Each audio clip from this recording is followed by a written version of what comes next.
Who would believe that a quiet 12-year-old girl could outsmart 3 international con men and save a millionaire from losing $250 million? But that's exactly what happened one ordinary afternoon inside a glass-walled penthouse, towering over New York City. And it all began with one cruel sentence.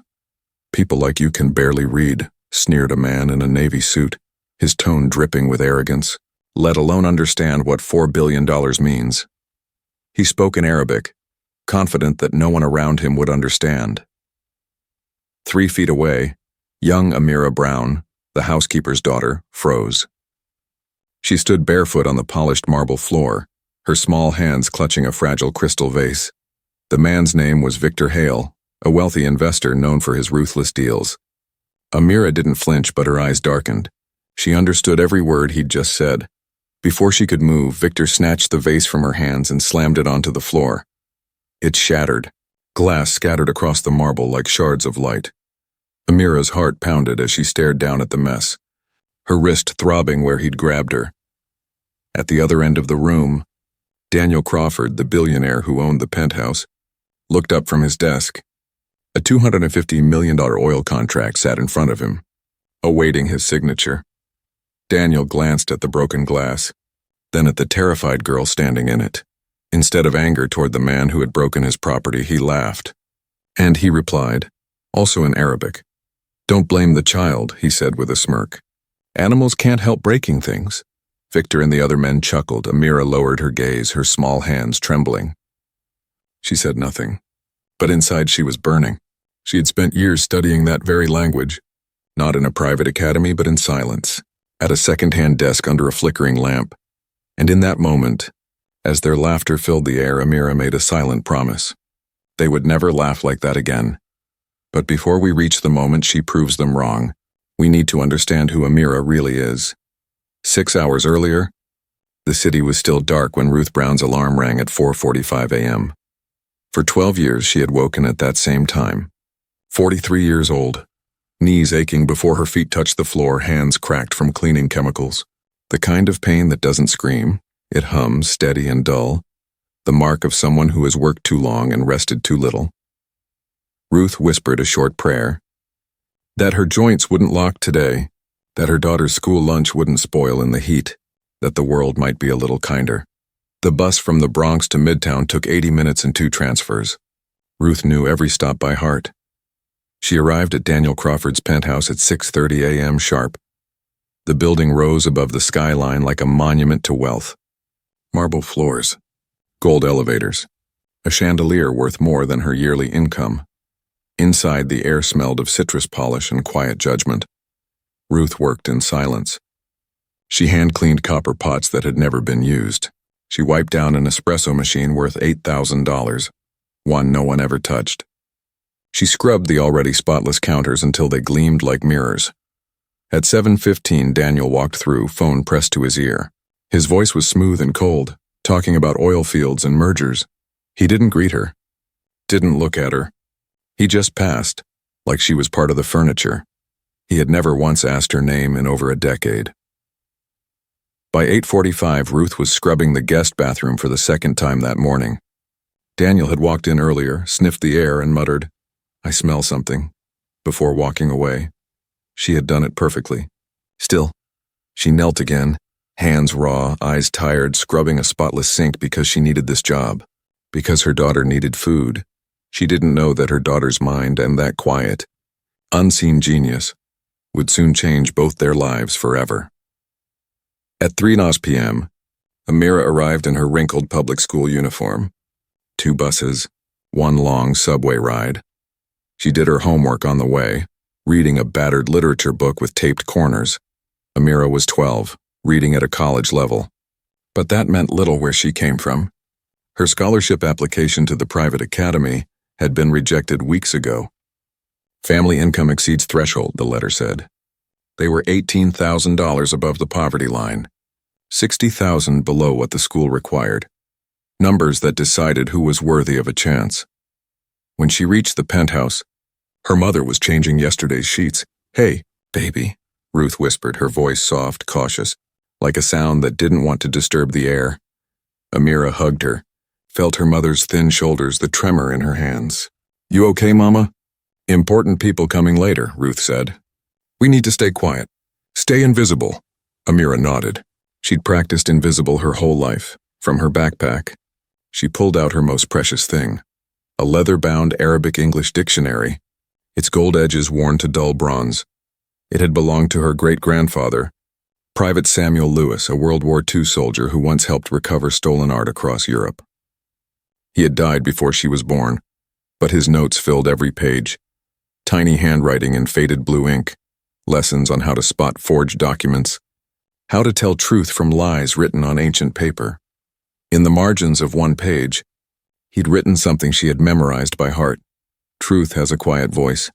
Amira, but it's the loudest sound in a room full of lies."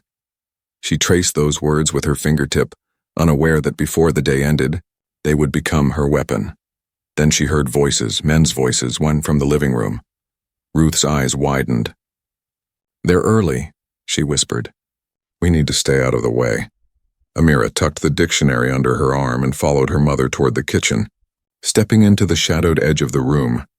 Silent, small, invisible, but not for long, because the men who entered that penthouse had no idea that the smallest person in the room was about to destroy everything they had built. The elevator doors slid open with a soft chime, and the room filled with the sound of expensive shoes crossing marble. 3 men walked in, dressed in tailored suits that looked as if they'd never known dust or sweat. Their laughter carried the confidence of men who believed they owned the world. Victor Hale led the group, his silver hair combed so sharply it looked carved. Behind him were 2 associates, one tall and lean with slicked back hair, the other heavy-set with a gold watch that caught every light in the room. Daniel Crawford greeted them with practiced charm. His smile didn't reach his eyes. "Gentlemen," he said smoothly, "let's make history today." The men shook hands like kings sealing a treaty. Ruth appeared quietly from the kitchen, carrying a tray of crystal glasses. She didn't look up as she served. She had learned that eye contact made people uncomfortable when it came from someone in a maid's uniform. Victor took a glass without acknowledging her. He turned to Daniel and said loudly, "I'm surprised you allow staff to bring children into your home. Isn't that a bit unprofessional?" His tone was meant to sting, and it landed. Every word cut like glass. Daniel followed his gaze to the corner of the room where Amira stood clutching her dictionary. His face tightened. "Ruth," he said coldly, "I thought we agreed on something." Ruth's voice trembled. "Sir, her after-school program was canceled." "I had no one to—" "I don't need excuses," Daniel interrupted. "Just keep her out of sight."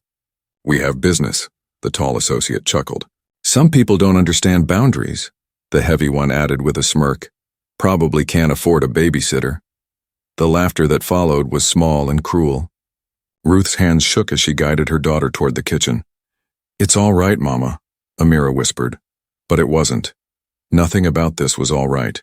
And as she stood in that corner listening to their laughter, she made a decision she didn't fully understand yet. The next time they spoke in that language, she wouldn't stay silent. An hour later, when the business meeting began, she got her chance. Daniel's study was lined with dark wood and books that looked unread. A massive table gleamed under soft yellow light. Sterling pens, embossed folders, and a single ancient-looking scroll rested at the center.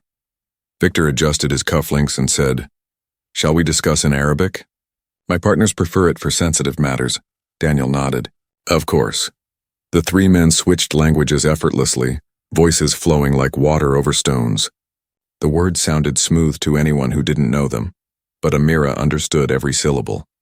She stood across the room pretending to dust the shelves, white earbuds dangling from her ears. But there was no music playing. Every nerve in her body was tuned to the conversation. Victor glanced toward her and said in Arabic, "Does the cleaning woman's child understand anything beyond basic English?"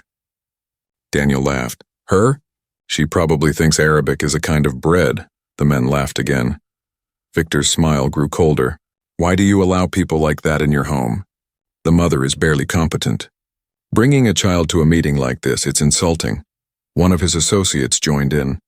"In my country, we wouldn't let someone like that touch anything valuable. Good only for labor." Daniel leaned back comfortably. "My wife insists on compassion. She believes kindness matters." He smiled faintly. But kindness is wasted at their level. Victor nodded.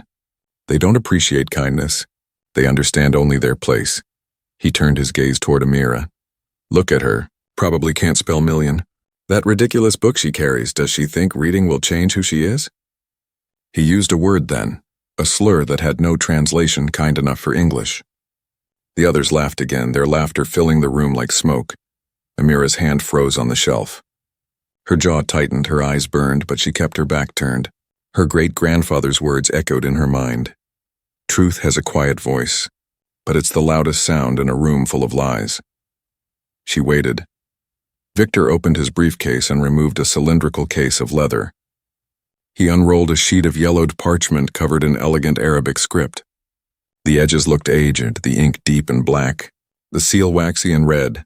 This, he said proudly in English, is the original deed granting ownership of the Al Rami Oasis, passed down since 1680. With it comes the mineral rights to every drop of oil beneath that land. Daniel's eyes gleamed. And you're certain of its authenticity? Victor smiled. Completely. The oil alone is worth $250 million at minimum. As he spoke, Amira's attention shifted to the document. She had seen hundreds of examples of ancient writing in her great-grandfather's notes. She knew how old ink sank into parchment, how seals cracked with time, how handmade vellum thinned where it was scraped. But this one was too perfect, too smooth. The ink sat on top of the surface instead of bleeding into it. The wax seal was bright red, not the dark maroon that came with centuries of age, and the crest at the bottom bore a small mistake, an eagle instead of a falcon. A tiny difference. But devastating, her heart pounded. These men weren't businessmen. They were thieves. And the man who had laughed at her mother was about to be robbed blind. She wanted to scream, to shout the truth. But she remembered the trembling in her mother's hands, the look of fear when Daniel raised his voice, so she stayed quiet. For now, the meeting stretched for another hour. Every sentence confirmed what she already knew. They were selling Daniel a fantasy, a forgery worth hundreds of millions. When the men finally left the room for cigars on the balcony, Ruth appeared in the doorway holding a trash bin. Come help me, sweetheart, she whispered. They moved through the apartment together, emptying bins one by one until they reached Daniel's study. Quickly now, Ruth said, before he comes back. Amira lifted the heavy bin near the desk. It was filled with shredded paper. She froze. Some strips had Arabic words printed on them. Her pulse quickened. She knelt, spreading the pieces on the carpet like puzzle fragments. Amira, what are you doing? Her mother hissed. We don't have time. Just 1 second, Mama, please. The strips revealed bank forms, routing numbers, ministry letterheads. None of them matched the names Victor had given. Wire transfers from months earlier. Different countries, different sums. It wasn't their first scam. Footsteps, Ruth whispered urgently. We have to go. Amira gathered the scraps, shoved them back into the bin, and followed her mother out. They had barely slipped into the hall when Daniel's shadow crossed the doorway, but Amira had seen enough. That night, as the city lights blurred past the bus window, she told her mother everything she had overheard. Every word, every insult, every detail of the fraud. Ruth went pale. No, we are not getting involved. Mama, they're stealing $250 million. They can have every penny for all I care, Ruth said, voice cracking. Those men called me an animal today, made me clean the same bathroom twice. And you want to save them? It's not about them, Amira whispered. It's about what's right. Her mother turned away, eyes filling. What's right doesn't feed us. If he fires me, we're done. We'll lose everything, Amira said nothing. She looked out the bus window at the dark skyline, her reflection pale against the glass. Her great-grandfather had risked his life to save the truth once. Maybe she had to, too. That night she stayed up until 2 a.m., reading news archives on a borrowed laptop. The name Victor Hale appeared again and again in foreign articles.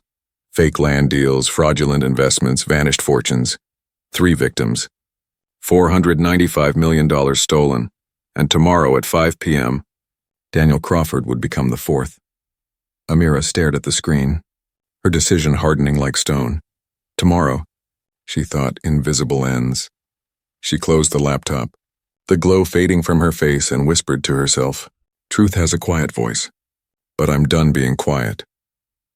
She didn't know it yet, But by the end of the next day, that voice would shake the walls of the richest apartment in Manhattan, and no one who heard her would ever forget it. Morning came before the sky could decide between night and light. The city was quiet, just the hum of early buses and the sigh of wind between buildings. Amira hadn't slept. Every hour she replayed the conversation in her mind, their laughter, their arrogance, the word animal echoing like an injury that wouldn't heal.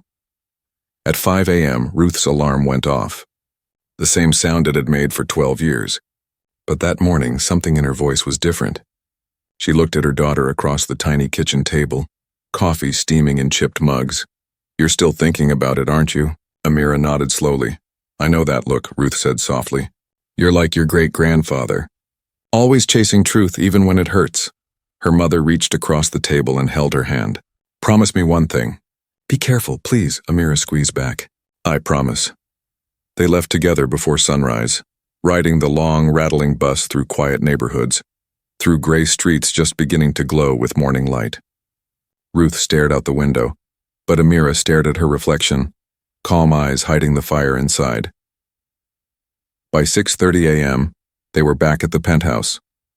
The air smelled of lemon polish and silence. Daniel was still asleep. His wife Elena had already left for yoga. Ruth began preparing breakfast. Amira stood in the hallway, her great-grandfather's worn dictionary pressed to her chest. She looked toward Daniel's study. The door was closed, but she knew what was behind it: documents, seals, signatures, and a lie worth millions. For a long moment she hesitated. Then she moved, her heart hammered as she stepped into the study. The morning light through the tall windows fell across the desk, illuminating the parchment Victor had shown the day before. It was still there, waiting. She opened her phone, hands trembling, and began taking pictures. Every page, every seal, every letter of Arabic script, the parchment, the contract, the wire transfer forms, everything that would expose the truth. Then she opened her great-grandfather's dictionary. The pages smelled faintly of dust and time. In the margins, his careful handwriting described how to authenticate ancient seals. She turned to the section on crests and symbols. Her eyes scanned every sketch until she found it. The crest of the Al-Rami family, detailed and precise, a falcon in flight. Not an eagle. She compared it to the photograph she'd just taken. The difference was tiny but undeniable. Amira's breath came faster. She went further, typing sections of the document into her phone's translation app, cross-checking every word against her great-grandfather's notes. The deeper she looked, the worse it became. The date mentioned a sultan who hadn't ruled until 15 years after the supposed signing. The geographic terms were modern, not historical. Even the phrasing of the legal text was too modern, like someone pretending to speak a language they didn't truly know. Every piece screamed forgery. Then footsteps echoed down the hall. She froze. Daniel's voice drifted closer, low and bored, talking about stock prices on the phone. Amira shoved her phone into her pocket, grabbed her feather duster, and bent over the bookshelf as he walked past. He didn't even glance inside. Only after his footsteps faded did she let herself breathe again. She pulled out her phone one more time, whispering as she typed. "Truth is a quiet voice." Then she slipped out of the study and back into the hallway. Hours passed. The day crawled forward, heavy with what she knew. At 2:30 in the afternoon, Victor Hale arrived. The same sharp smile, the same quiet menace. His two partners followed behind him, polished and proud. Like vultures in expensive suits, Daniel greeted them warmly, as though yesterday's meeting had been a success already written in history.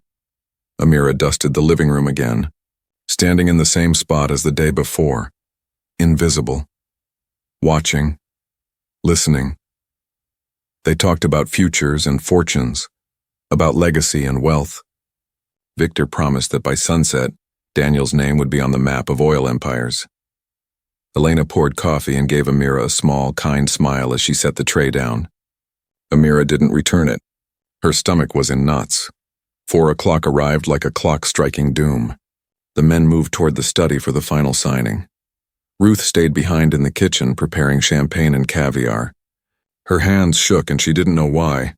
Amira stood in the hallway, staring at the half-open door to the study. Inside, the parchment gleamed under the light. Daniel sat behind the desk. Victor stood beside him, Her phone in her pocket felt impossibly heavy. Every photo, every translation, every piece of proof was there. She could save him. Or she could stay quiet and safe. Her heart pounded. Her great-grandfather's words whispered again. Truth has a quiet voice, but it's the loudest sound in a room full of lies. The clock above the doorway read 4:52 p.m. 8 minutes until disaster. Amira took one slow breath. Then another. She picked up her duster and her dictionary and walked toward the study. 56 p.m. Daniel sat at his desk, pen in hand.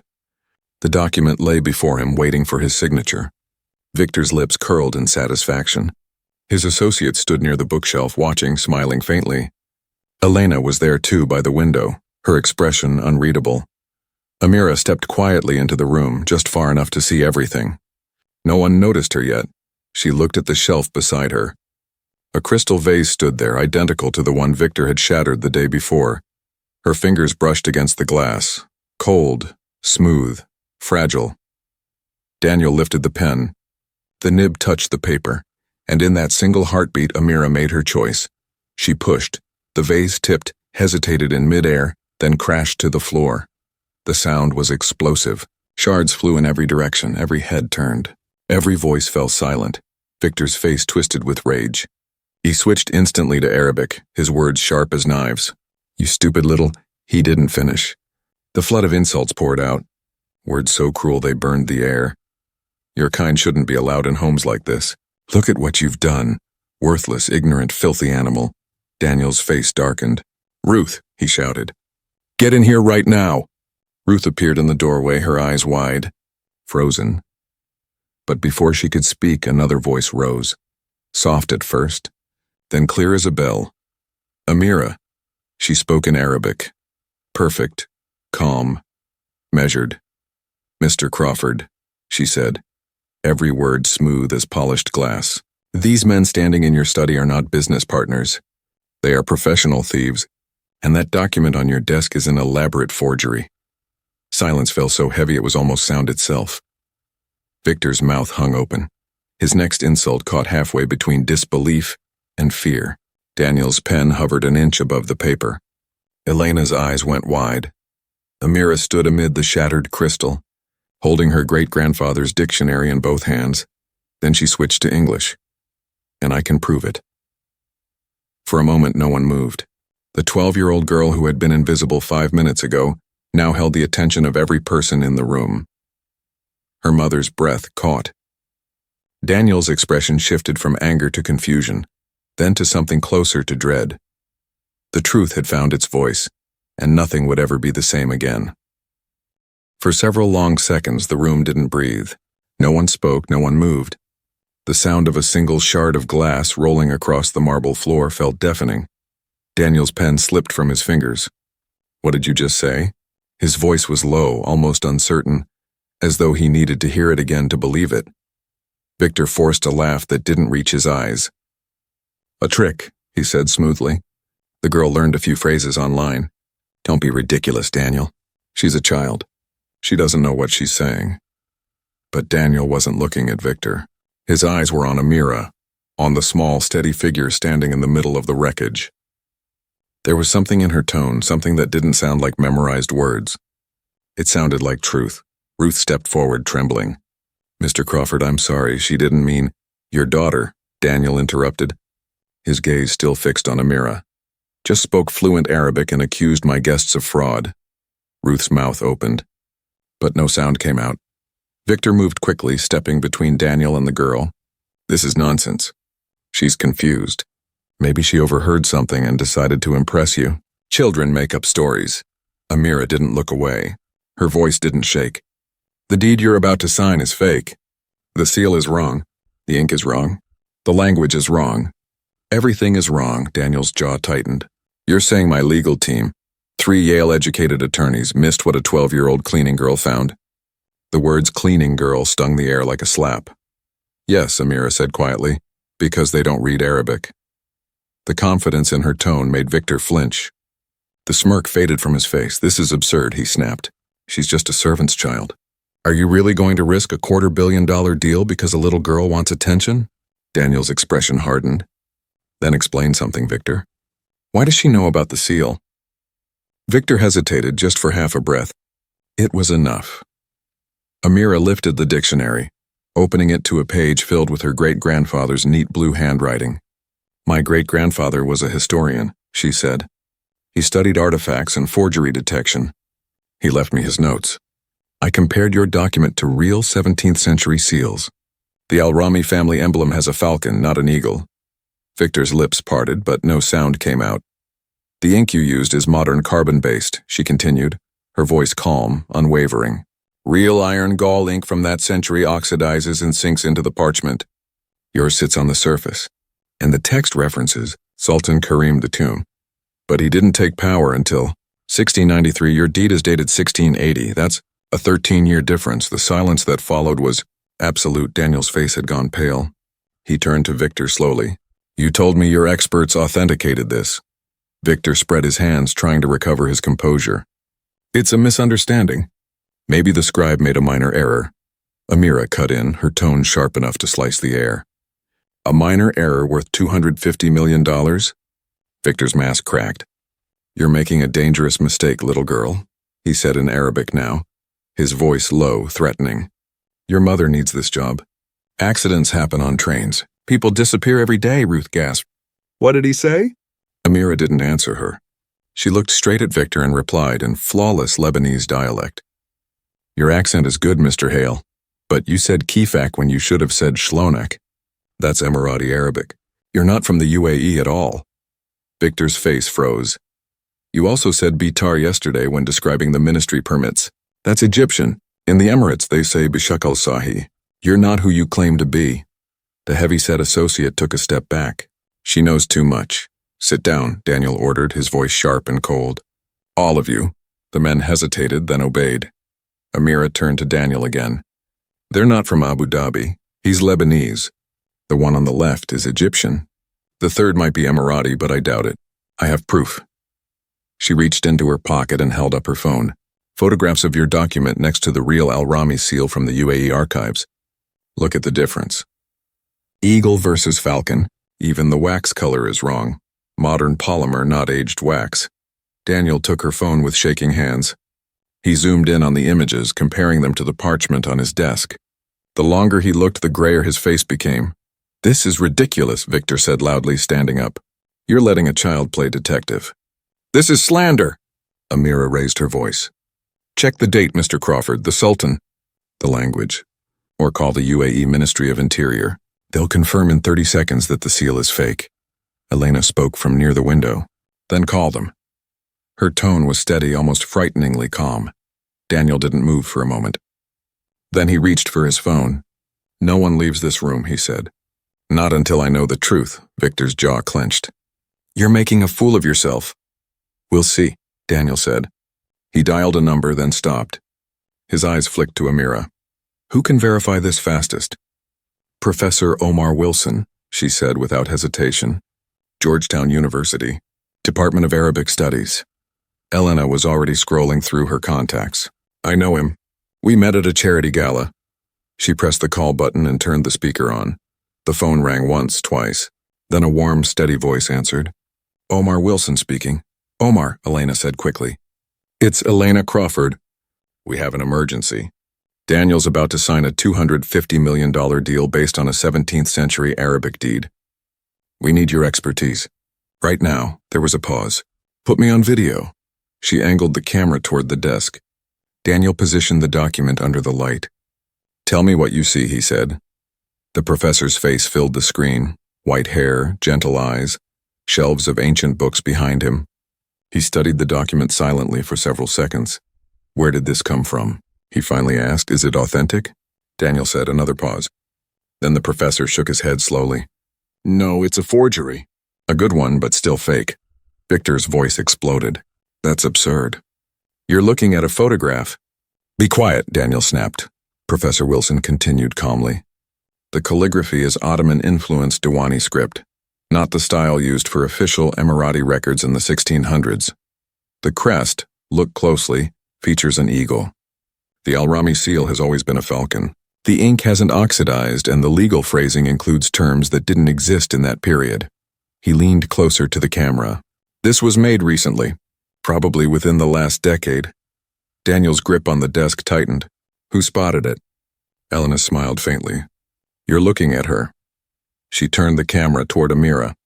The professor's expression softened. My dear, what's your name? Amira Brown, he blinked. How did you recognize this forgery? She held up the old dictionary. My great-grandfather, Private Samuel Lewis, worked as a monuments officer during World War II. He taught me everything he knew about authenticating documents. I compared your deed to his notes. The professor's eyebrows lifted in recognition. Samuel Lewis? I know that name. His research on ink oxidation is still cited in our department. You're his great-granddaughter? Yes, sir. Then I'm not surprised. You've inherited his eye for detail. What you've done here is extraordinary. Daniel's hand trembled slightly as he set down the phone. He looked from the screen to the men seated before him. Extraordinary enough, he said quietly, to save me from losing everything.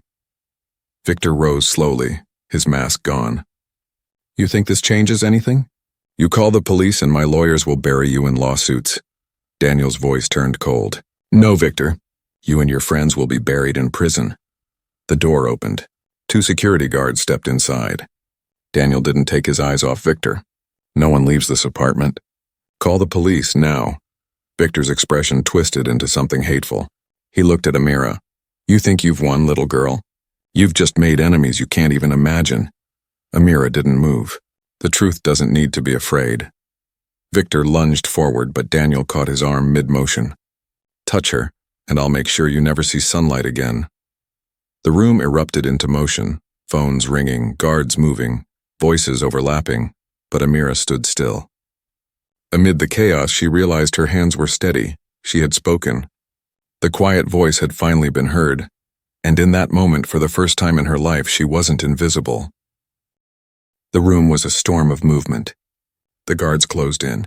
One of Victor's associates tried to run but didn't make it past the doorway before being forced back into a chair. Daniel stood by the desk, his expression unreadable, but his hands trembled slightly as he gathered the torn pieces of the wire transfer authorization. Elena ended the video call and exhaled, as if she'd been holding her breath for an hour. The police are on their way, she said quietly. Victor sat rigid, jaw tight, every trace of charm gone. His eyes kept flicking toward Amira, but she didn't look away. She had faced men like him in smaller, quieter ways her whole life. People who thought kindness meant weakness, who believed intelligence came only in expensive suits. Not anymore. Daniel picked up the phone again, this time dialing another number. I'm calling the FBI Financial Crimes Unit, he said. They'll want this entire document and all your communications. Victor's voice cracked with rage. You can't prove intent. You have no evidence that we... Amira interrupted. I have it. Every photo, every translation, every record of their conversation yesterday. Daniel looked at her sharply. Conversation? She nodded. They spoke in Arabic when they thought no one could understand. I heard everything. They bragged about other victims in London, Paris, Monaco. $800 million stolen in 3 years. The last color drained from Victor's face. Daniel turned to the guards. Stay with them. If they try to move, restrain them. He looked back at Amira. You understood all of it? Every word, she said. And I can repeat it if you need me to. Elena leaned closer, studying Amira's face with a mixture of awe and disbelief. How long have you been able to read Arabic? Since I was 8, Amira said simply. I taught myself. Ruth was standing near the doorway, one hand over her mouth. Tears shimmered on her cheeks, but her daughter's voice was strong and calm. Clear as daylight, the police sirens grew louder, echoing up from the street below. Moments later, 2 detectives arrived, plainclothes, badges glinting against dark jackets. The woman in front had sharp eyes and steady hands. Detective Sarah Moore, she said. We got a call about a potential financial crime. Daniel gestured toward the seated men. Attempted fraud. $250 million. The girl exposed it. Detective Moore's gaze landed on Amira. You did? Amira nodded. How old are you? 12. That made the detective pause. And how exactly did you expose them? I read Arabic, Amira replied. Their document is fake. Wrong seal, wrong ink, wrong date. The detective's brow lifted slightly. That's a very specific answer. She pulled a notepad from her jacket. We'll need a full statement from you and your mother. Professor Wilson's voice came faintly from the laptop still open on the desk. Detective, I can confirm her analysis. I've just authenticated the forgery myself. Everything she said is correct. Detective Moore leaned over to glance at the screen. And you are? Professor Omar Wilson, Georgetown University. Arabic Studies. The detective's tone softened slightly. Thank you, Professor. That'll help us a lot. She turned back to Victor and his partners. Gentlemen, you're coming with us. You can call your lawyers from the station. Victor stood slowly, his confidence drained to ash. This is absurd. You can't arrest us on the word of a child. Detective Moore's reply was calm but sharp. When that word is backed by photographic evidence, expert testimony, and a billionaire witness. I can and I will. The guard stepped forward. Victor's wrist tensed as the cuffs clicked around them. He didn't resist, but he turned his head one last time, eyes locking with Amira's. The hatred there was quiet, poisonous. You should have stayed silent. Amira didn't blink. So should you, she said softly. The men were led out. The echo of their steps faded into the hall, swallowed by the sound of the city below. For the first time, the apartment was still. Daniel turned back to Amira. He looked different now, not furious, not frightened, but humbled. You saved me, he said. His voice was rough, uneven. You saved my company, my name, my future. All of it, Amira looked down. I just told the truth. Daniel's eyes glistened faintly. Yesterday I called you something unforgivable. I called your mother invisible. I called you. He stopped himself. The word was too ugly to repeat. I can't undo that, but I can say I was wrong. He looked at Ruth. I've spent years walking past you without seeing the person right in front of me. I thought intelligence came with money. That kindness was something you gave, not something you earned. I was wrong about everything. Ruth shook her head, tears falling freely now. Mr. Crawford, Daniel, he said, please. Just Daniel. He turned back to Amira. Where did you apply for scholarships? St. Andrew's Academy, she said quietly. They rejected me. You're not rejected anymore, Daniel said. I'll call the headmaster tonight. Full scholarship.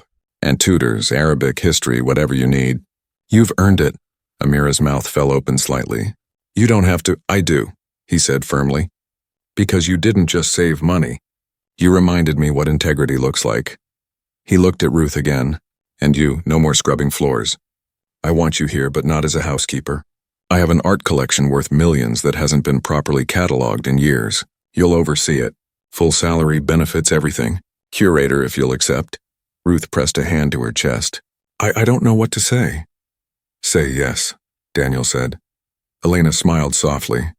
We'll help you with anything you need. Ruth nodded slowly, her tears turning into something lighter, almost disbelief. Thank you. Thank you. Detective Moore reappeared in the doorway. We'll need statements soon.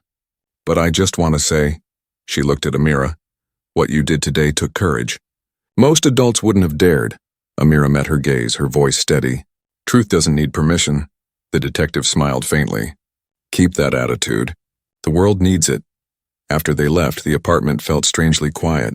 The broken glass still glimmered on the floor, catching the evening light. Daniel knelt and began picking up the pieces himself. When he saw Amira watching, he gave a faint, self-conscious smile. I think it's my turn to clean up a mess. Ruth moved to help, but he stopped her. No, Mrs. Brown, this one's mine. When the floor was clear, Daniel looked around the room, at the torn contract, at the open laptop, at the girl standing tall where she once hid. You've changed this place forever, he said. Amira didn't know how to respond, so she just held her great-grandfather's dictionary close to her chest, the edges worn smooth by her hands.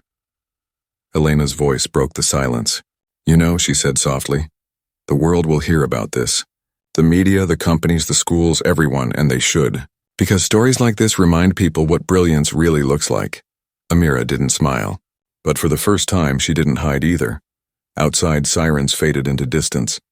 The sky turned gold behind the tall windows, and in that golden light, the invisible girl who once whispered truths to herself stood where the powerful had fallen, her voice clear and unwavering in a world that had finally decided to listen. 9 months passed, but the memory of that night never faded.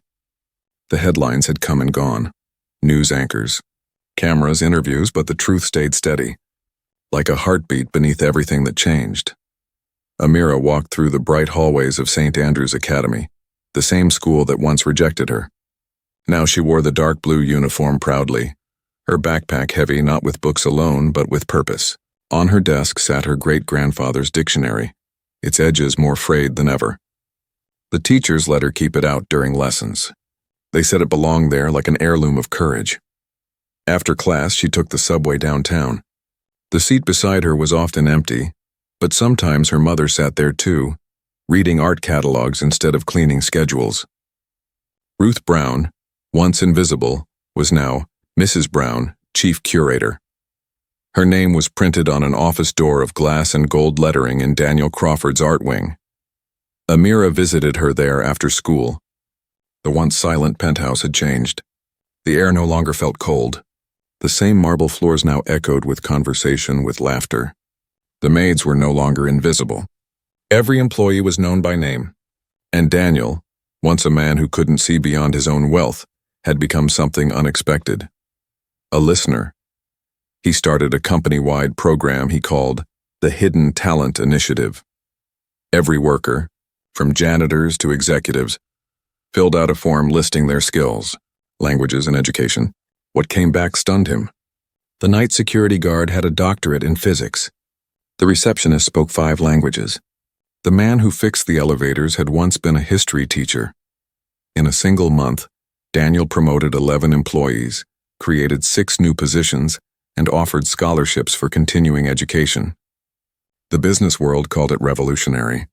Daniel called it overdue, and every time a reporter asked him why he'd changed his company so completely, his answer was always the same. Because one day, he'd say, a little girl showed me what brilliance looks like when you finally bother to look. Amira hated the cameras, but she agreed to one interview. When asked how it felt to expose a multi-million-dollar fraud, she said quietly, "It wasn't about money. It was about truth. The truth is always waiting, it just needs someone brave enough to speak it." The video went viral. Her calm eyes, her steady voice, her story. People couldn't stop sharing it. Thousands of comments poured in. Some called her a prodigy. Some called her a hero.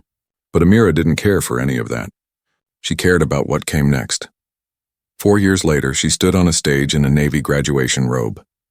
Valedictorian of her class. The crowd rose to their feet when her name was called. Ruth cried in the front row, clutching her hands together, smiling so wide it hurt. After the ceremony, Daniel found them both. His hair had more gray in it now, but his eyes were softer. "You did it," he said, pride and apology still living side by side in his voice. Amira laughed quietly. "We did it." He handed her an envelope. Inside was a letter with the crest of Georgetown University. "Full scholarship," he said. "Arabic studies." Professor Wilson insisted, her breath caught. "He remembered me?" He said the department would be honored to have Samuel Lewis's great-granddaughter. Amira held the letter close to her heart. When she moved into her dorm room months later, she unpacked only one thing first, the leather-bound dictionary. She placed it on her desk, opened to the page her great-grandfather had written decades ago. The ink had faded, but the words were still strong. Truth has a quiet voice, but it's the loudest sound in a room full of lies. She smiled, picked up her pen, and added her own line beneath his. Genius doesn't shout. It waits in silence, hoping someone will listen. Outside, the world kept moving. Tall buildings, crowded trains, people too busy to notice the small miracles standing beside them. But inside that room, beneath the soft light of a desk lamp, one young woman kept writing. She wrote about what she'd learned, about people who saw too little, and those who refused to stay unseen. She wrote about courage, about humility, about how one act of truth could turn arrogance into awakening. Her story traveled farther than she ever did. It became a lesson in schools, a case study in universities, a reminder to companies that brilliance wears many faces. And sometimes, it walks into a boardroom carrying a feather duster and a dictionary. Amira never stopped studying Arabic manuscripts. She worked with museums to identify forgeries, helped recover stolen art, and later founded a foundation named the Quiet Truth Project, dedicated to funding education for children who were told they weren't enough. Her mother ran it with her. Together they traveled, spoke to students, and told them what Amira had once whispered to herself on a bus through the city. Truth doesn't need to be loud. It just needs to be seen. One evening, after a long lecture at Georgetown, Amira returned to her room. The sunset spilled across her desk, golden and soft. She opened her dictionary again, the first gift of her life, and on the inside cover, she wrote one final note. Brilliance lives everywhere, in janitors and waiters and mothers who wake before dawn, and in daughters who refuse to bow their heads. The question isn't whether light exists, it's whether we're willing to look for it. She closed the book, smiled faintly, and whispered as though her great-grandfather could still hear her. I looked, and I found it. The city lights flickered outside her window, alive and unending. Somewhere far below, buses groaned, horns echoed, and voices merged into the steady pulse of the world she had once cleaned, once feared, and now changed. The girl who had been called invisible had become impossible to ignore. And through her, the quiet voice of truth kept speaking, steady, fearless, eternal,